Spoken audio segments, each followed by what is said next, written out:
Hello beautiful people and welcome to my 2025 bullet journal setup. I just wanted to start this video prefacing how sorry I am that I recorded this all in portrait. Despite this mistake, I still went ahead to film and edit the rest of the video because I just couldn't let all of that footage go to waste. But without further ado, go grab yourself a nice warm tea or a toasty coffee and come plan with me for 2025. To kick off my 2025 bullet journal, I started with the name page, as always. The stunning journal that I'm using for this year's setup is the Papier Italian Summer Dotted Notebook, which I will definitely link down below in case you want to check it out. Unlike a lot of other bullet journals, this particular notebook does not have a nameplate, so I decided that I would make my own, as it's still a feature I really like to include in my journals. The key box on the left-hand side of my bullet journal that I'm now filling out, for those of you that may be new to bullet journaling or a bit rusty, the key box is basically a record of commonly used symbols in the weekly spreads and the calendar spreads. In my journals, I have symbols for how my tasks are tracking along, or birthdays or important events, but there's no reason that you can't customize your own or find other resources online for which there's an abundance of. Here I've cut out a slip from the back of my journal to create my sort of grid spacing, grid reference guide. This little tool is inspired by one of my favorite creators, Amanda Rach Lee, and it's especially helpful when determining the middle of a page, and it really helps so I don't have to continuously count out all of the dots in my page. Again, you can really create your grid spacing guide with divisions that suit you and your personal spreads, but I like to split mine in half and down the page horizontally and divide it into thirds, which really helps for my habit trackers. I also like to include a nice header and footer space. Here I'm cutting out a little pocket to insert my grid spacing bookmark in a place that's really convenient and easy for me to grab out when I'm making my new spreads. In my previous bullet journals, I've used the grid spacing guide as just a regular page in the book, but I found this bookmark addition to be really convenient as you can just pull it out and use it at your will rather than flipping back and forth between pages. The creation of this pocket was very simple. I just cut out the page horizontally and pasted it on one side so it was easy to slip in and out. My focus and kind of central theme for the 2025 yearly setup is almost just a fun, colourful decoupage of all of the things that made me excited for 2025. This setup is very heavily drawing based, so sorry for those who aren't much of drawers. But I did keep each little drawing icon very simplistic and sort of easy to draw. And I came up with a sort of almost cartoonish, collagic and fun little spread of all of these different elements I would love to see in 2025. To create all of these stickery icons, I pretty much used every textile and marker and brush pen in my collection. I'm talking Crayola super tip markers, zebra midliners, and some good old unbranded brush tip markers. To create that bold, eye-catching black font for the 2025 center of my page, I used a 0.8 fine liner. And for the little outlines and details of all of the drawings, I used either a 0.1 fine liner or a 0.2 fine liner, just because I really didn't want that bold tip to take away from any of the vibrant colours or the blending and shading within all of the little drawings.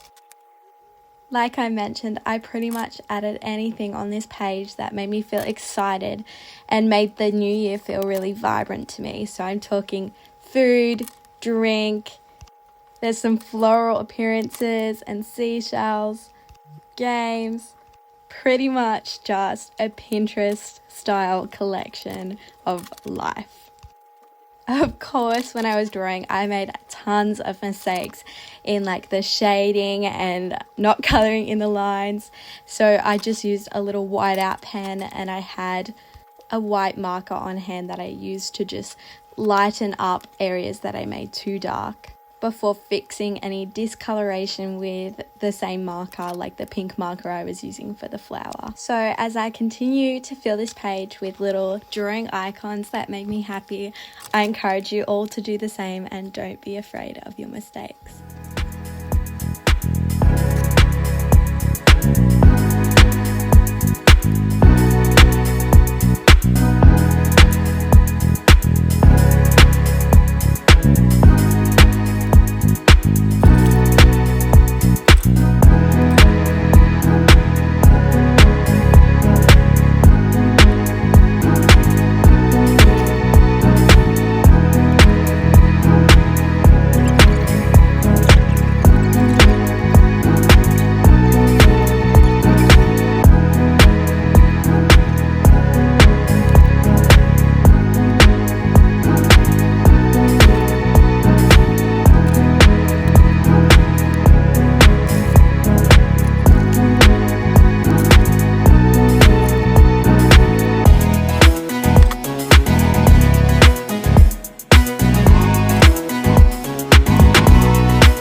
Here I'm starting off with my year at a glance page. For me, I use this spread as kind of my yearly overlooking calendar. It's where I can map out important dates earlier in the year so I don't forget them. And it also gives me a really good visual representation of the year. For my year at a glance / calendar spread this year, I decided to go with more of a flip book sort of style, which feels a little more interactive, and it helps me keep just one title page rather than 2 over separate double spreads.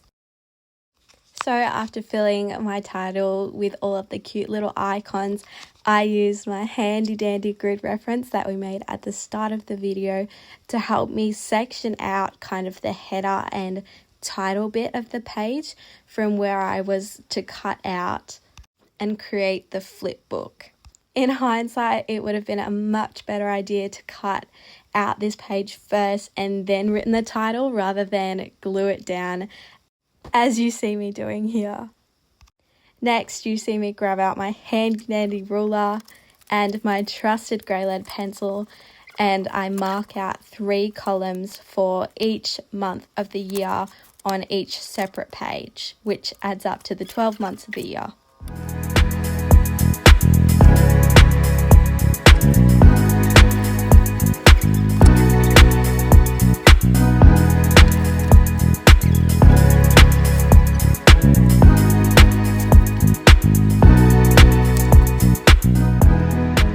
Here you see me using a really handy scrapbooking tool that helps me to easily round the corners of pages. This tool is courtesy of my mum back in her scrapbooking glory days, so I can't tell you where I got it from, but you can just as easily find something similar at Spotlight or the dollar store, or just round your page out with scissors. As you can see here, I'm colouring in each sort of tab for each month of the year in its own vibrant, special colour.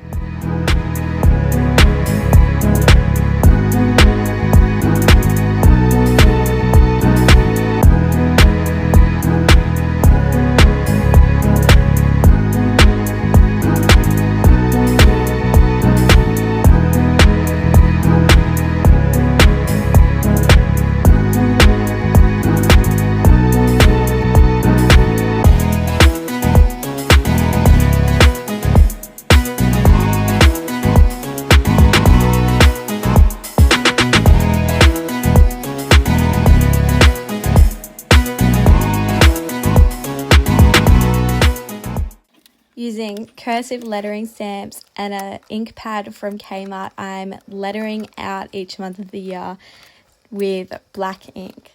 Something I've found so helpful for my calendar and monthly spreads are these monthly ink plates that you can just easily stamp on the days of the month without having to write it out each time. You can find these online for super cheap, and it really is a time saver when creating these calendar spreads.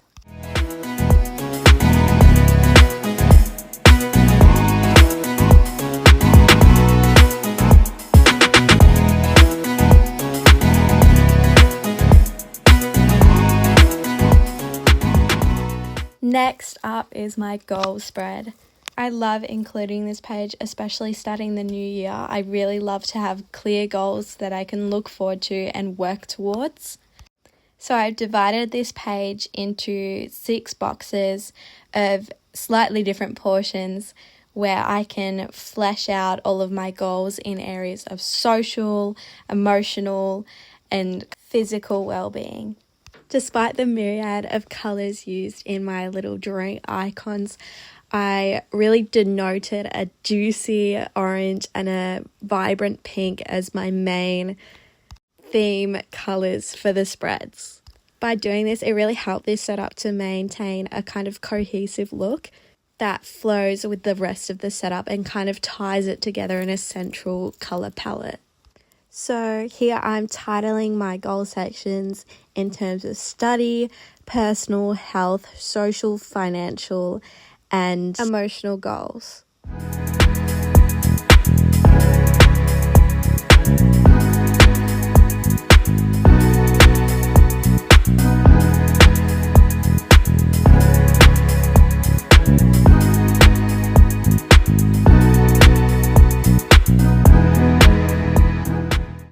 Adding a little decoration to the bottom and top corner of the page, I just use kind of a pastel skinny washi tape in the colours pink and orange that fit in with the theme palette.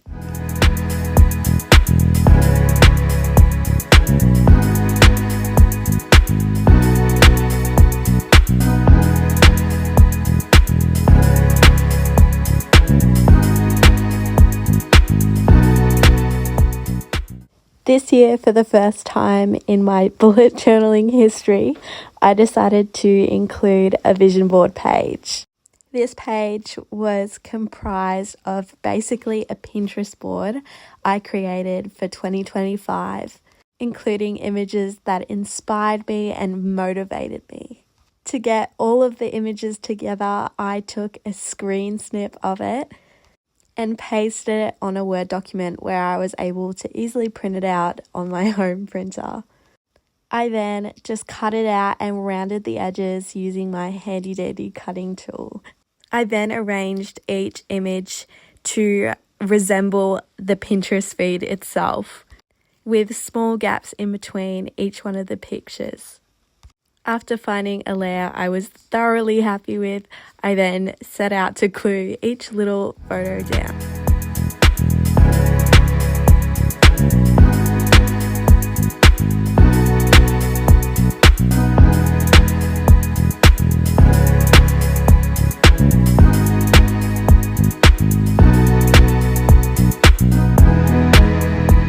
In 2025, I really want to focus on getting more literature into my brain and doing more reading. To help motivate myself on what can definitely seem like a bit of a tiresome task, I've created a yearly bookshelf spread to keep track of the titles I'm finishing and putting back on that bookshelf.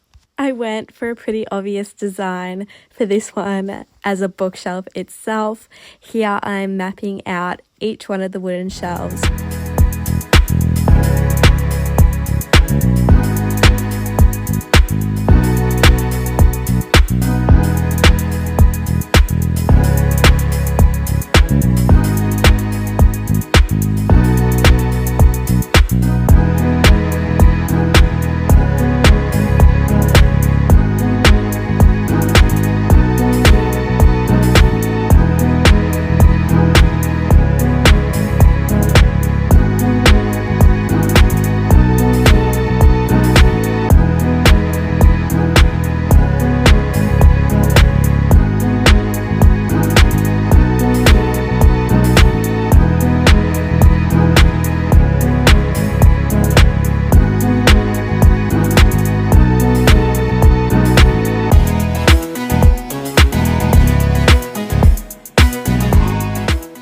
Next, I went through rather tediously with a ruler and a pencil and just mapped out the outline of the stacked books.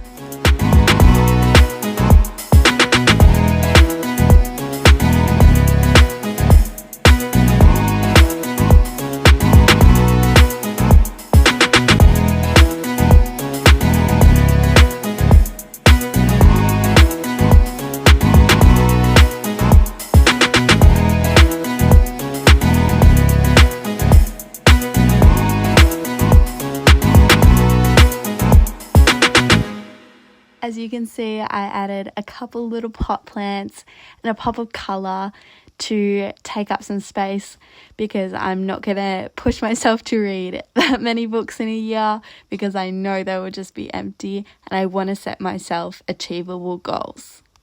So as you can see, the idea was to write the finished titles in the spine of the books and colour them in as I do so eventually I'll have a rather colourful bookshelf. At the bottom I added a little small motivational quote with my letter stamps. The next spread I do, and probably one of the most important spreads in my entire bullet journal, is the period tracker. For all of the beautiful women watching this video, our menstrual cycle can be a really good indicator of our general health. That's why it's really important to track it and log important symptoms and missed periods. Adding this spread can also be a way to honour and monitor the changes that we go through throughout the cycle of a year. As you can see, I've kept this spread fairly simple where I just have the letter initial of each month and I've numbered each day of the month down the page where I will blot out each day where I have my period. The final spread for this setup is my 2025 highlight reel. Inspired by the lovely Amanda Rach Lee, I have set this up also like the flip book style. Unfortunately, I went away on holiday, so I wasn't able to film the whole process of this, but I've added it in my flip through coming your way.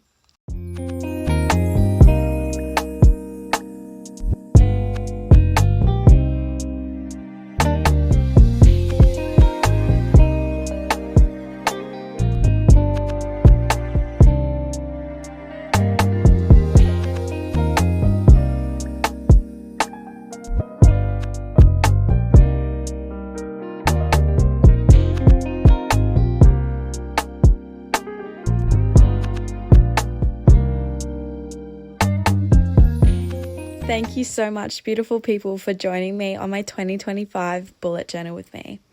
I'd love to see you next time. Ciao.